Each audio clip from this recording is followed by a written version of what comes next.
Hey everyone, welcome back to the Worldview Minute. I'm Pastor Levi Secord. As today we take a shift into talking about a very tenuous topic, one that brings a lot of conflict in a lot of different ways.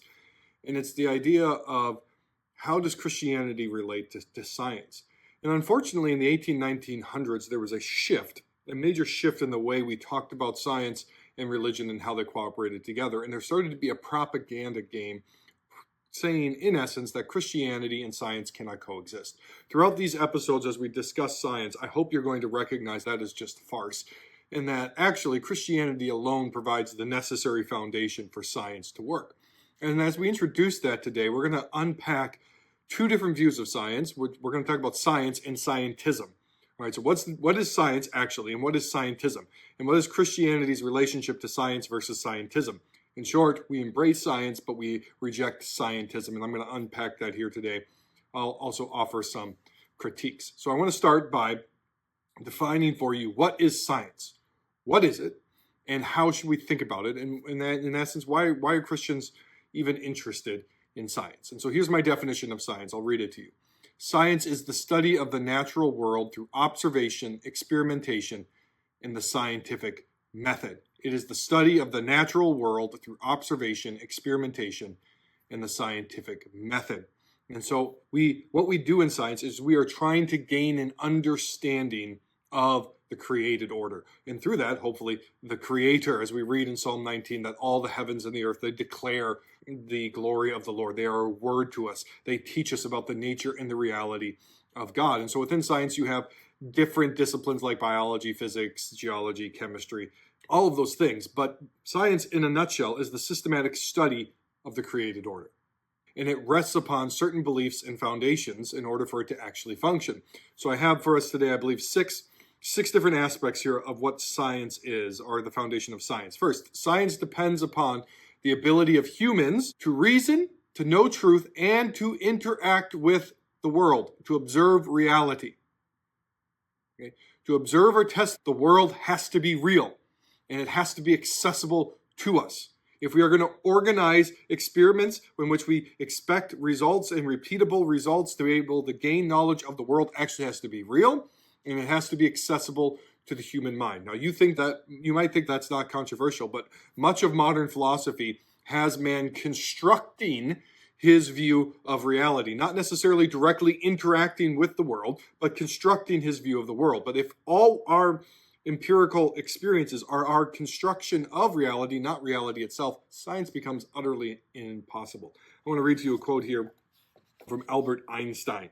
Albert Einstein said this: "The belief in an external world independent of the perceiving subject is the basis of all natural science." Now, I believe there's more basis to science than this, but Einstein here is helpful. The belief in an external world, that is something outside of you, that is independent of the perceiving subject, right? That there's some objective reality, objective knowledge and facts that you can know, is the basis of all natural science. If in any way, whether through postmodernism, whether through Kant, whether through critical theory, whether through anything like that, or rather through evolution, if our perception of reality is not rooted in an objectivity, science becomes impossible. So second, science also assumes nature is objective, ordered, and valuable.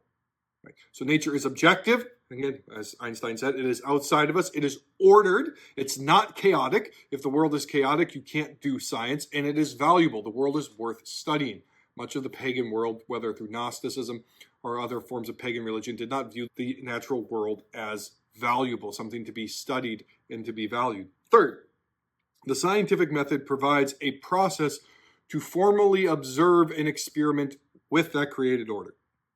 So in the scientific method, experiments are designed through making observation, asking questions about the data that's gathered, forming a testable hypothesis, and having necessary controls and variables, and then testing the hypothesis and seeing if you can get repeatable results.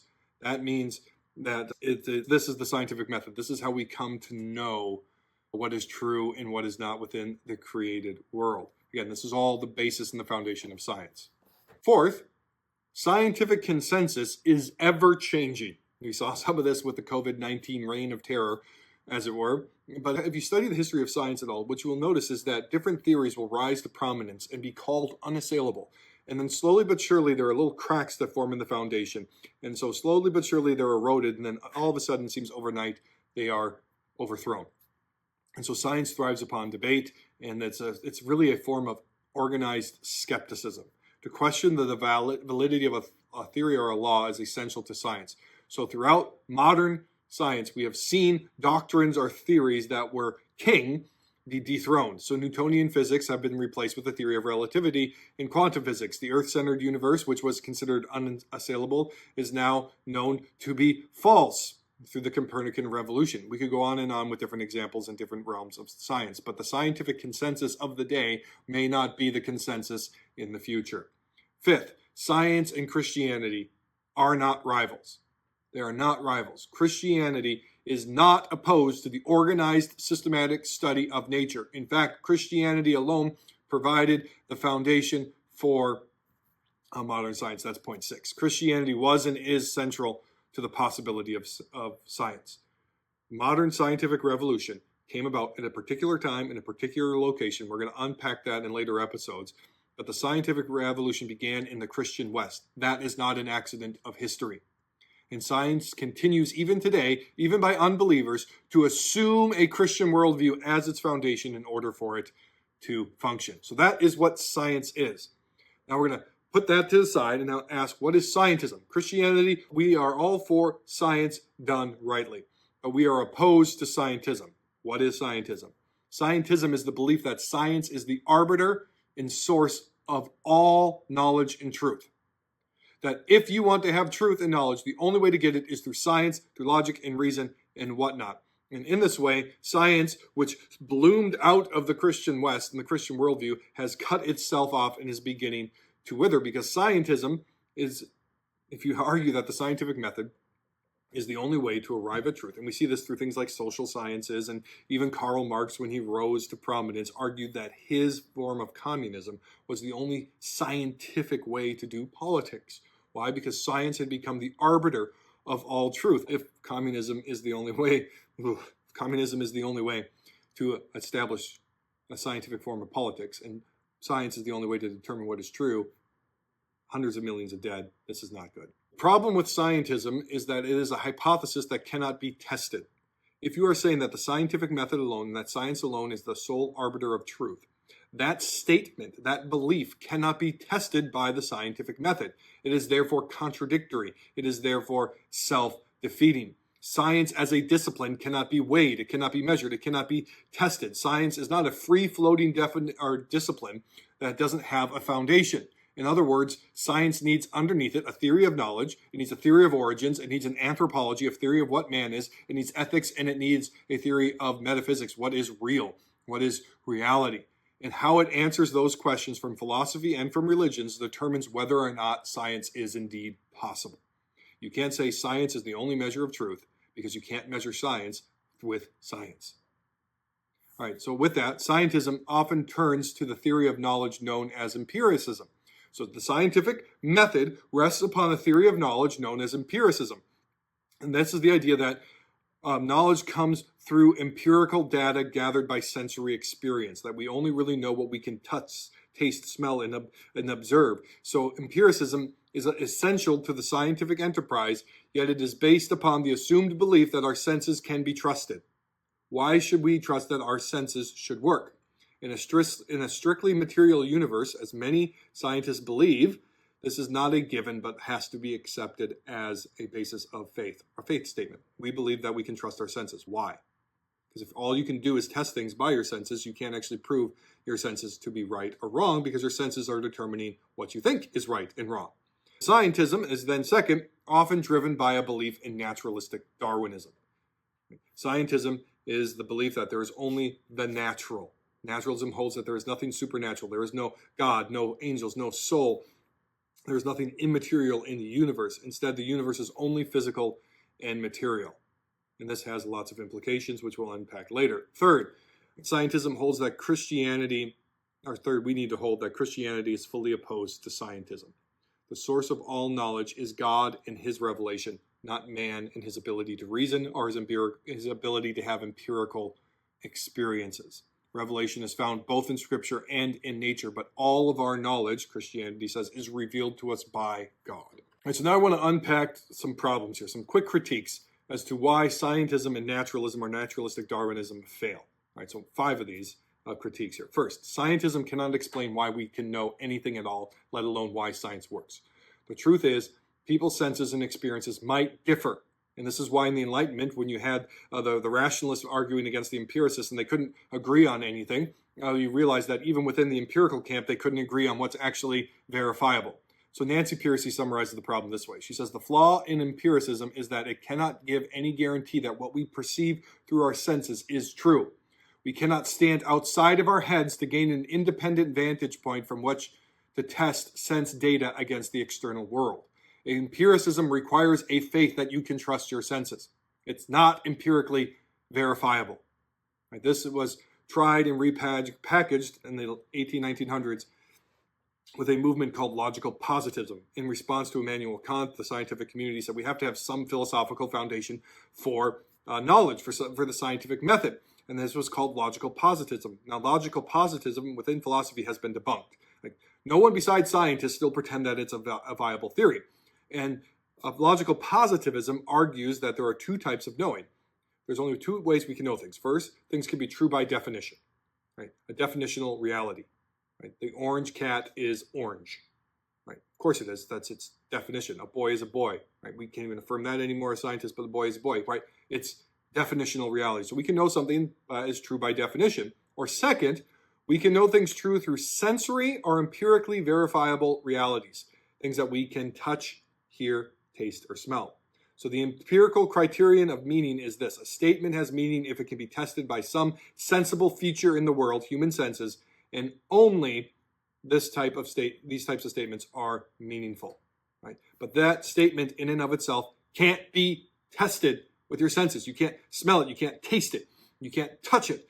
Right? It's therefore, by its own standard, the empirical criterion of meaning, that you have to be able to empirically test something, is self-refuting. I encourage you, there's a video out there by Dr. Lane Tippin that dives into this a little bit more. I'll link it in the description. Second, if Darwinism is true, then our minds evolved to survive. Our minds as humans evolved to survive, not necessarily to know truth. If evolution is true and man is no different than an ape or a dog or something like that, then why should we trust our evolved perception of reality versus theirs? How is it any fundamentally different? Evolutionists and world-renowned scientist Francis Crick said this about it. So this is a scientist admitting something that we should take seriously. He says, our highly developed brains, after all, were not evolved under the pressure of discovering scientific truths, but only to enable us to be clever enough to survive. Let me break this down. What is Crick saying? He said, your mind evolved, if Darwinism is right, not to find truth, but to keep you alive. In other words, your mind might be lying to you to keep you alive. So if our minds do not necessarily give us scientific truths, then there is no way that through science that you can establish naturalistic Darwinism. It's, again, a self-defeating proposition. It is impossible. If naturalistic Darwinism is true, then all of our scientific data could be an illusion. Just they lie through evolution to keep us alive. It basically makes real science impossible. Third, a non-rational or chaotic origin of the universe, plus time and chance, gives no reasonable basis to expect an ordered, knowable, and rational universe. Science is based upon the assumption that the universe is knowable, it's ordered, because you can test things and get repeatable results. If the universe, though, is chaotic, chance-based, then the scientific method becomes impossible. Fourth, science seeks to find and understand the design of the universe, while scientism denies that design and order exists. All right, restating this. Many Darwinists admit that the universe only appears to have order.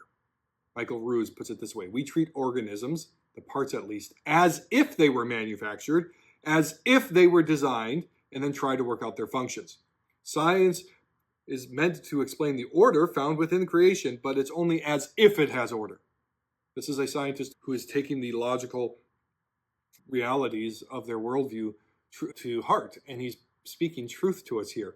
If we treat our organisms, we pretend as if they're designed, because otherwise science becomes impossible. But he knows that they're not. So fifth, in short, for scientism, we only study what appears to be this way. There's no real way of knowing if it's true. Richard Dawkins, the famous atheist, in his book, The Blind Watchmaker, he said this: in the case of living machinery, the designer, in scare quotes, is unconscious neutral natural selection, the blind watchmaker. He says biology is the study of complicated things that give the appearance of having been designed for a purpose. So here's Dawkins. He's admitting for us here that the world appears to have this way, but you should ignore that. We know better. It doesn't actually have order. It doesn't actually have a design. It only looks that way. If it doesn't actually have order and design, then the scientific method, which is designed and ordered, becomes an impossibility. In short, science must assume that the world is objective, it's knowable, and ordered. With no real scientific justification for those assertions, scientism is not only logically inconsistent and self-defeating, it is impossible within their worldview. They are going around pretending that things appear this way, and we're going to continue playing this game because that's how it appears, and we need it to appear that way in order to do science, but we actually know that's not true. Then science itself is not true. In short, science needs an adequate foundation in order to function. And so Christians are not opposed to science done properly, but we are adamantly opposed to scientism. In fact, scientism is undermining the very basis of science. And so we have people today influenced by postmodernism and critical theory who look at science and say this is just a power game. It's just a cultural construct that is used to keep other people down. And here's the thing. If naturalistic Darwinism is right, then critical theory is right. Science is just a made-up cultural thing that is used to exert power, in which case science is just an illusion. Christianity alone, as we'll unpack in a future episode, provides the necessary foundation for science to be good, true, and possible. I encourage you to comment and share this video as we continue to unpack the Christian worldview 1 minute at a time.